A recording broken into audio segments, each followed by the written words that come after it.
think this notion of data access may be a consistent theme this morning.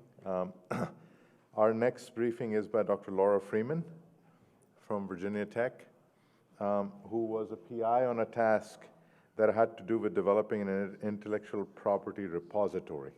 Laura? All right. Well, thanks for the great lead-in too, Richard.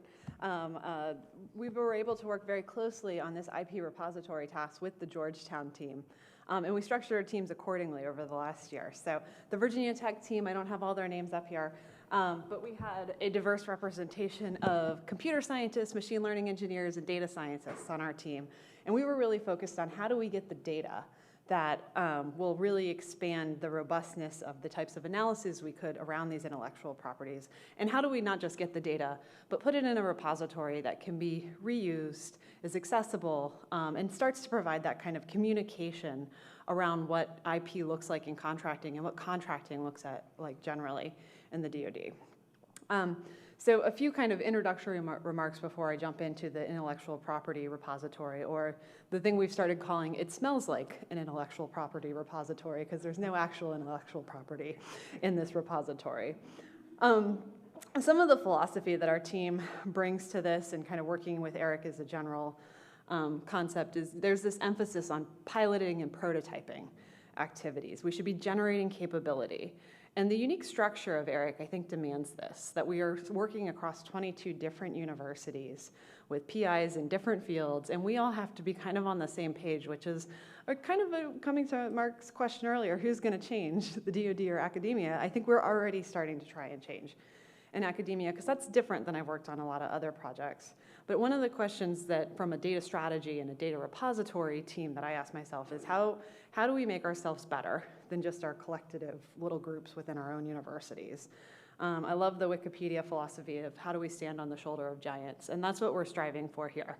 And while I say that, this is not going to be a giant-style repository. You're not going to be blown away by the novelty of the research here, but it's the building blocks that we're putting in place that we're trying to get to. And so one of my charges to the academic collaborators in the room is, as I go through some of the descriptive statistics, what research questions come to your mind? They might be IP related, they might be other kind of contracting pieces related. And how can we expand what these building blocks are so that the repository really grows with ERIC? All right, and with that, I will launch into my bottom line up front. So one of the things that we reflected on frequently throughout this project is that data sources, DoD data sources, even those that are publicly available, we're going to leverage sam.gov through the generation of this talk, often face these public-facing APIs. The ability to get the data takes time. The knowledge that you need to process or even run the queries in that requires some background in contracting that I did not have before this project. And so if we can start to correlate that and collect that in places where people know where to go and can access it quickly, that's going to give us breadth in our research capabilities. So what we did in this project is we were really striving towards those IP questions that Richard posed in the last presentation, but also we knew a key part of that was going to be how do you contract for IP? And how do you contract for IP raises lots of different questions.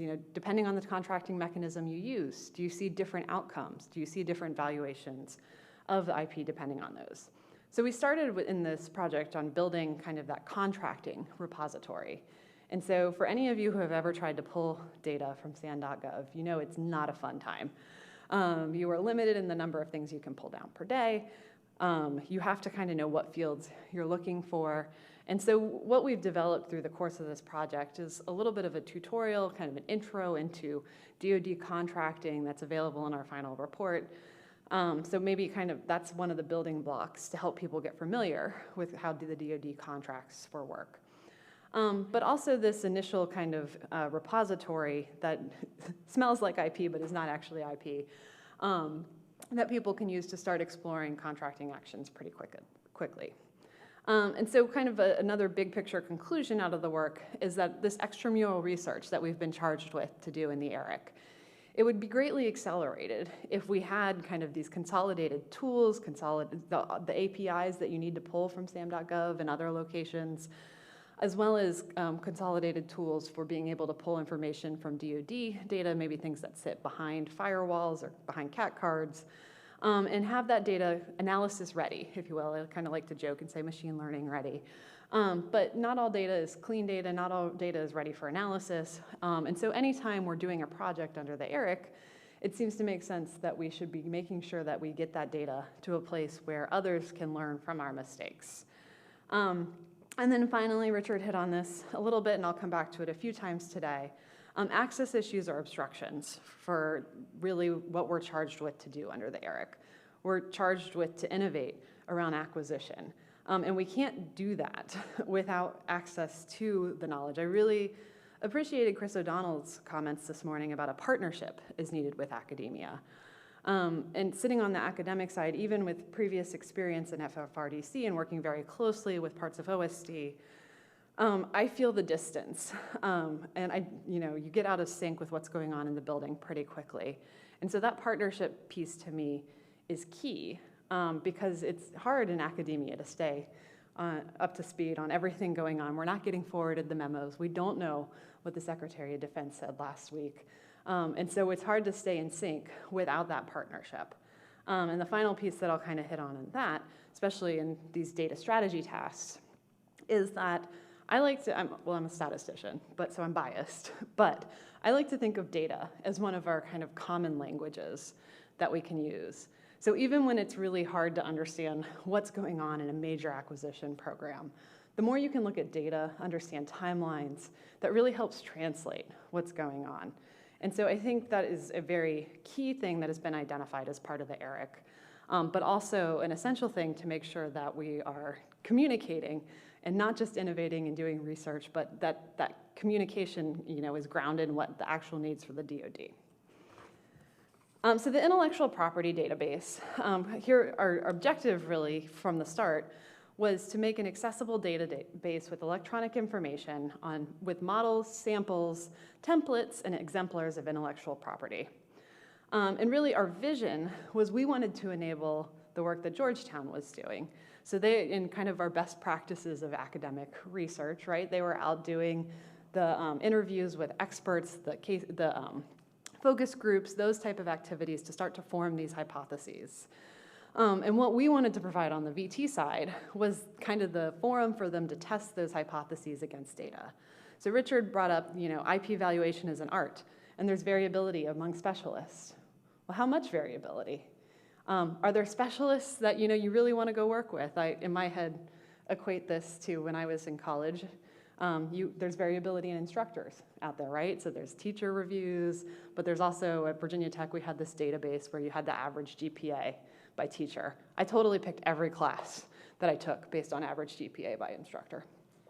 So can we get that kind of equivalent in terms of the variability among specialists out there? Are there specialists that are good at certain things? Are some higher? Do they cost more or cost less in terms of the eventual evaluation of the intellectual property? And so that was our goal, which we have fallen short of in the first year due to these access issues. But we did make significant progress in terms of thinking about how do we provide access to data, how do we accelerate this timeline, and thinking about contracting data as a whole. And so I'm going to show you some of just the exploratory analyses that we did today, and hopefully those lead to additional questions that we might be able to answer from the data. So here's kind of the eye chart on all the different things that we were trying to access through this program, and what's in green is, of course, the stuff that we have, and what's in red is the stuff that we don't have, and the format of these bullets is, where do we expect to get it, what's the format of it in, what would we need to access it from the system. And so you can see in a lot, we wanted to get CLIN, seed roles, data right assertions, those types of things. Those we would need CAT cards to access, and that's a challenge that we're working through.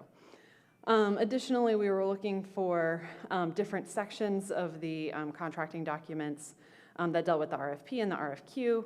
Again, you would need the right restrictions and the organizational permissions to access them. And service contract reporting as well. And again, we were not able to access that due to the limitations. And I'm saying that, I mean, I should probably put this in the lens that, of course, this data should be protected, right? Intellectual property data should not just be out there for everyone to go access. But what we were lacking is kind of the right NDAs, MOUs, whatever it was to put in place where we could have a restricted level of access to people that could access that sensitive information, protect it appropriately, and then think about how to distribute that. And Phil and I are going to tackle that in the next talk as well in terms of how we think about the right level of access to solve the problems that are needed. What we were able to access was, of course, all the contracting activity available at sam.gov. It is limited by the download query, but we built a nice little API to semi-automate that process. And so you can see here what we did pull, and we're working on expanding the pull right now. But for the initial prototype, we pulled FY18 to second quarter FY21. The semi-automated process refreshed based on the quarter.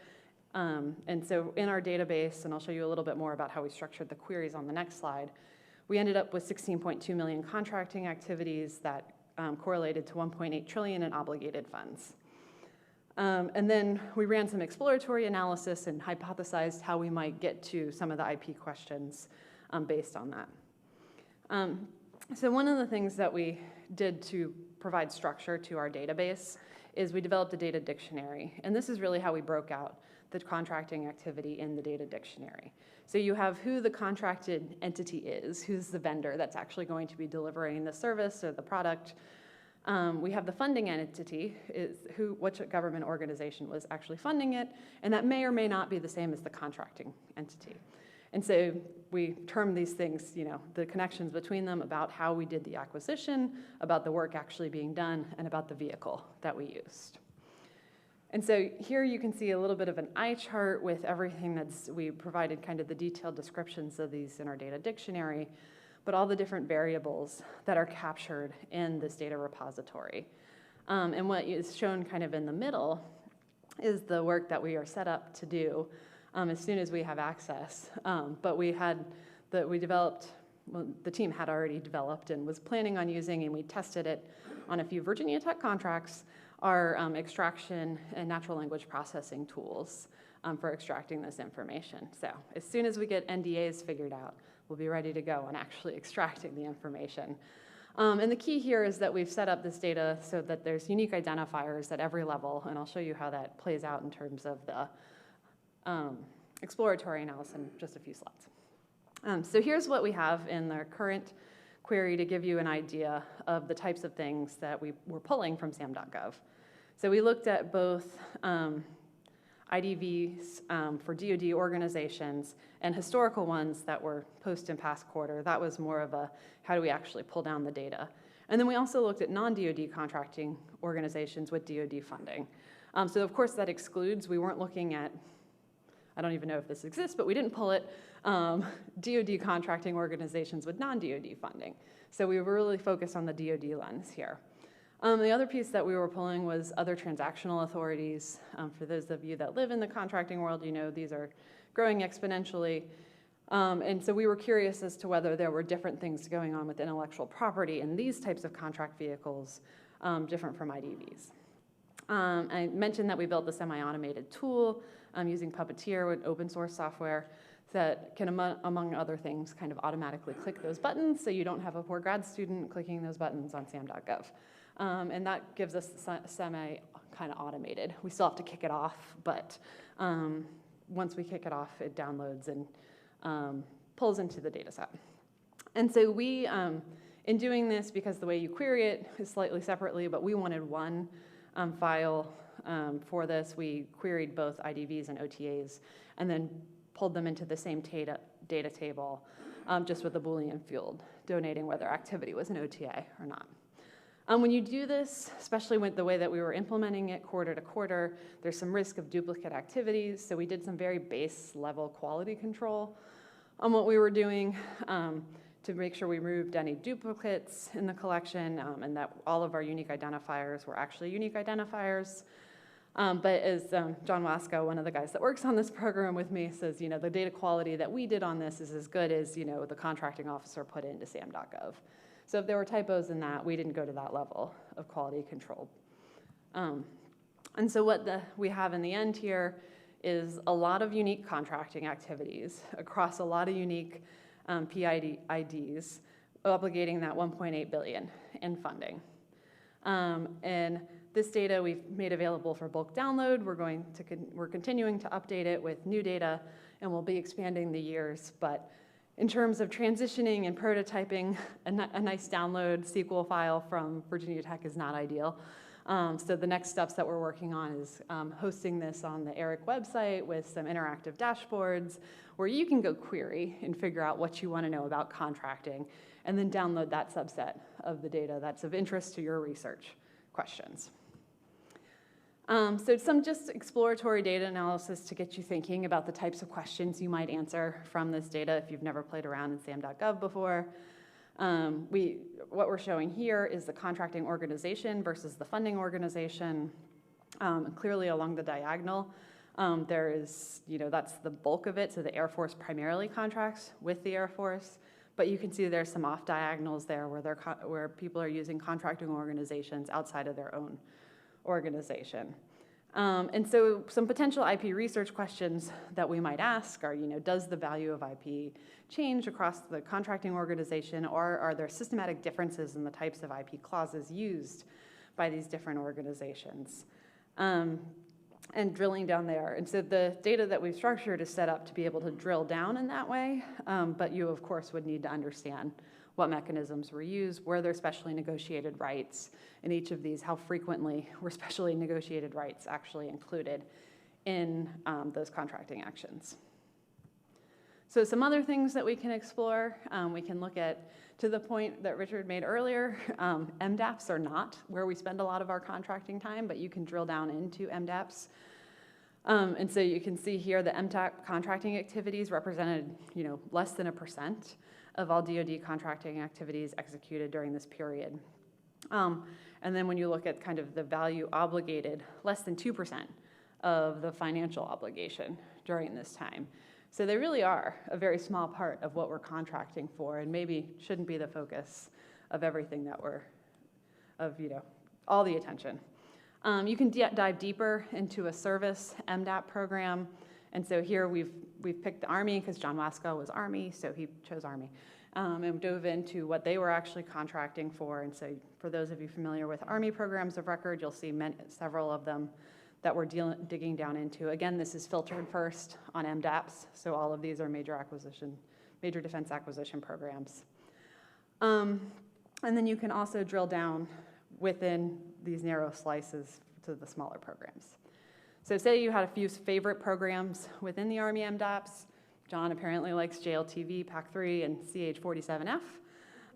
You can see kind of in reverse order, the obligation in millions is the outer ring, the middle ring is the contracting activities, and the unique PIIDs is the inside ring. And so my takeaway as someone who hates contracting actions is that JLTV is very smart because they've obligated the most money and the fewest contracting activities. And you can dive deep into the JLTV program itself, and actually these are DUNS numbers on the right-hand side there, so you can see the DUNS numbers associated with that. So what I'm trying to lay out is kind of the ability to dive, drill up, drill down within the types of contracting that we're doing in the department. And then that gives you the lens to say, okay, well now, if I have those columns in my data set that say, well, this one used specially negotiated contracts rights, or this one had, some data rates insertions, and this is the total value that was associated with them, we now can start to explore those things. Of course, OTAs are very popular, and you can see that in this nice little chart here. Of the FY21 chart stops in Q2, but you can see already in FY21 exponential growth over FY20. And since really their inception, they've been growing rapidly. And you can also see who's using these OTA organizations. and to what extent are they using them in dollars-wise. So this is the FY18 to 21 data, and you can see the Army is using these quite successfully, as well as the other services. And finally, the last kind of layer of granularity that we can look at is who we are contracting with. And so here we've got the vendor DUNS numbers and the vendors and who's contracting with them from the service perspective and how those correlate with our major defense providers. All right. So I want to kind of bring it back to the kind of bigger picture of Eric on the conclusions and recommendation slide, which hopefully will be a good setup for Phil coming up next. So one of the things that we found, like, it takes time to get comfortable working with data, to understand what's in the data. Even for a data scientist, we need the subject matter experts on the types of data that we're working with. And so we should be thinking about Eric tasks around data and that the way that they're providing kind of data strategy artifacts. So APIs and scripts for automating data collection and making those publicly available, accessible repositories, and analysis tools and dashboards that allow others to kind of stand on our shoulders and at least not, do I think that we're the first people to ever do a SAM.gov repository? No, I've seen many others, but they were not available to me. And so now that we've done this, can we make those things available? And a lot of availability is having that common home, that place where you go to download them and know that things are there. And so I think that is a great capability that the Eric can serve. One of my maybe more personal takeaways and lessons learned, and something I've already incorporated into all future proposals that I put together, is that there should be a plan for data access, and it should be agreed upon beforehand, and if not, you still need to have mitigation plans in place for how to do this, because we worked with a great government team. We're meeting with them on a biweekly basis. But again, to Richard's point, like, we could have gone a lot further if we had ironed out some of those data access things before we even started on this. I had, a poor grad student that learned a lot about acquisition and contracting, and he really enjoyed making, these dashboard style things.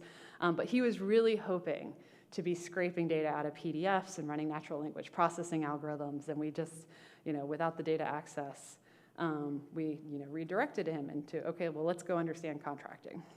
And so that's an important, I think, thing to think about from both the government and the academic and kind of everyone's side, is how do we get data access agreed upon, the NDAs, the MOUs, before we start and get people kind of really working on this. And of course, we did identify partners that have the type of data that we need to answer these questions. And so a lot of what we did was structure ourselves so that we're ready to go when we get there. And we should continue to pursue those partnerships with the services around contracting data. We see a lot of enthusiasm coming out of DoD and the services as a whole around data access. And so even though you said it was a problem in the 80s, maybe it'll not be a problem in the 2030s. But we're getting to critical mass of people that are kind of understanding the value of data access and the architectures that need to be in place to support that. And so I'm not deterred, and we'll keep pushing on data access. And with that, I will stop. A few minutes early for questions, or we could transition to the next briefing.